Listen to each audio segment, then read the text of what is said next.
Yeah, it's one of those kind of launches. All right, here we go. Oh God, almost died. Oh, all right, we made it. What's going on, guys? Beautiful, beautiful morning here in central Wisconsin. And we are about to go out and see if we can find some bluegills. Fall is about to really set in. It's still been warm. Even tonight it was still like 52 degrees, but in the next week, the bottom is going to fall out. It's going to get really cold here. So fishing should pick up, but hopefully we can go out and find some fish today.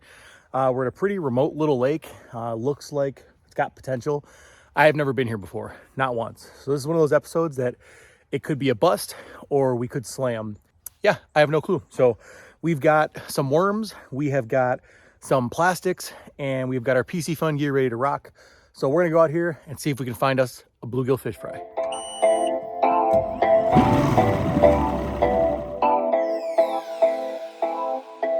All right, guys, so I mentioned earlier that we had a couple of different setups today. One is the 6'6" serpent with a slip bobber, and the other one is a flame 6-foot light with a Fisca on here. So we're gonna try these two and see what works.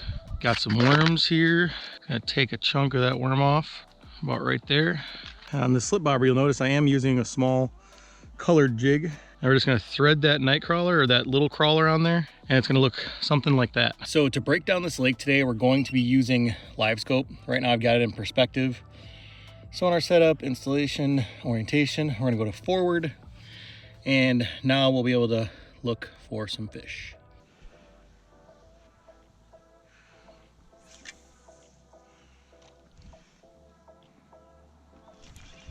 There's one.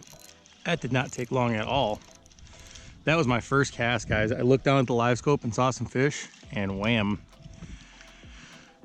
Wow, that one was hungry. All right, got the worm out. See you later, little buddy. You can see here, guys, straight ahead of me, there's some fish right out here.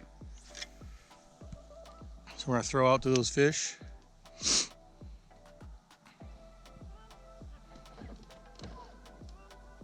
Wow. Look at that school of fish, guys. Oh my God. There we go. Fish on, guys. Fish on. Let's see what we got here. That looks like a decent bluegill. Check that clear water out. Wow. There we go. There's a good eater bluegill. Perfect eater size right there, guys. Just chowed that. That right there is a perfect eater size bluegill. I'm guessing it's probably 7 inches, but we'll go ahead and get a measurement on it just so you guys can see that selective harvest size. So I was way off there. You can see this fish actually comes out to 8 1/4. So perfect eater bluegill. That one is gonna be coming home with us. All right, there's number 1 in the live well. All right, I'm gonna try switching over to a hog pores here just to see if this minnow profile will work. They're kind of pulling that worm off a little bit. So we're gonna give them something a little bit smaller, different profile, and see if this will work on them. All right, looks like we still got a good group of fish out there. One little tip, guys, when you're using these horizontal jigs is make sure that you pull your line back towards the shank of the hook. It'll get you that nice horizontal presentation.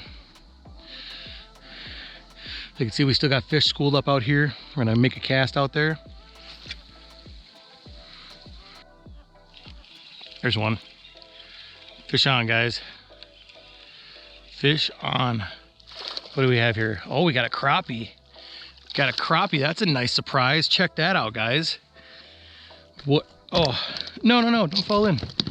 That's like a perfect keeper crappie. Come on, chill out. Well, that's a nice surprise right there, guys. Look at that. Beautiful crappie. That is awesome. That's definitely a good keeper.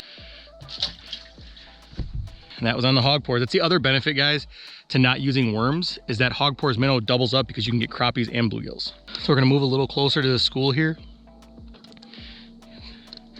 You can see we're kind of scooting closer. We're gonna see if we can maybe get some more crappies out of the school in front of us. There we go, made our cast.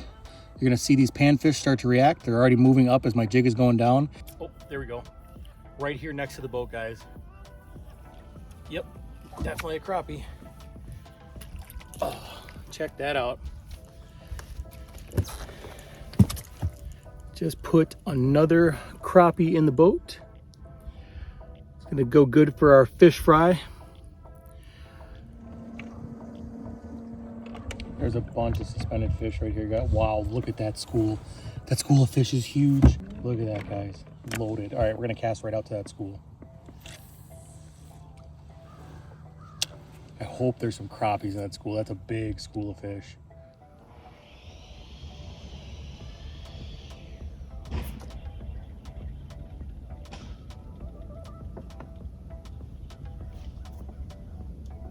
Another nice crappie, guys. These fish are schooling up for sure. There we go. Another beautiful crappie. You guys can hear my live well aerator running in the background. Another beauty. We'll go ahead and put that one on the bump board, show you guys what that one goes. On the bump board, that one is just about 10.5 inches, right around there. Perfect eater crappie. There we go. Really nice bluegill. There we go.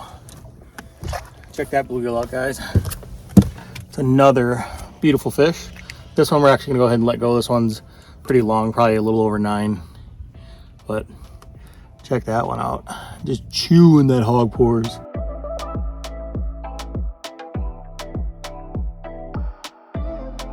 Well guys, we've got some fish in the live well, so now we're gonna head home and we're gonna cook them up and make some lunch. All right guys, so we made it home from fishing this morning. The fishing was actually phenomenal. We caught crappies, bluegills. You guys saw that live scope footage. It was absolutely insane. You could see the schools of fish rushing my bait as it was falling. It was a really, really good morning. So what we're gonna do now is we are going to try out a new Cajun style seasoning here, and we are going to deep fry some of these bluegills right here. I'm getting my cast iron skillet set up. We're gonna throw some oil in and we are gonna get this rocking, and then Travis and I are gonna do some taste testing afterwards. So let's jump in and let's do some cooking. So now we're gonna take this other towel, simply throw it over the top of the fillets, and then we'll just pat them so they're nice and dry. It just gives a better coating when we go to coat them with our Cajun coating. So now they're nice and dry, we're gonna go ahead, get them coated.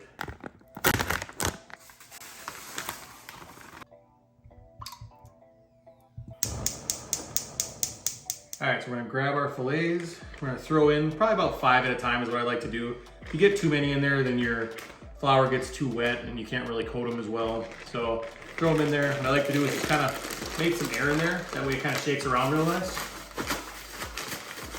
Get them all nice and coated. We'll open that back up. And we'll take those fillets and we'll just set them on here. And these will be ready to go into the oil when the oil gets nice and hot.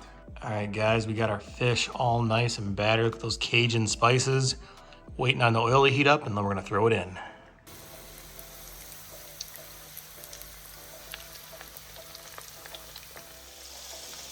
Should be pretty darn good.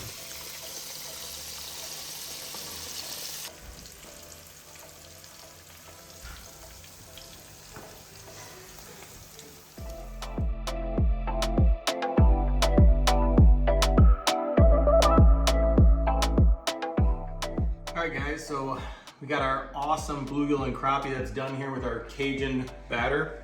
So we're gonna go ahead, give this a little dip in this tartar sauce here. Look at that. White meat still hot, right out of the pan. That is really, really good. Probably eat this without the tartar sauce, it's so good, honestly. Wow. I showed you that seasoning earlier. I did that, and I mixed some shore lunch in there, and that turned out phenomenal. So big thumbs up for me. I would definitely recommend using that seasoning. Tastes very good. Now we're gonna go ahead and let Trav do a real taste test real quick. You know, I'm doing mine old school. Nothing. No tartar sauce, straight up. Hot, but very good. Look at that steam coming off of there. Yeah. Well, we got a lot of fish to eat. Yeah. Better get started. We can do it. Well guys, that's a wrap.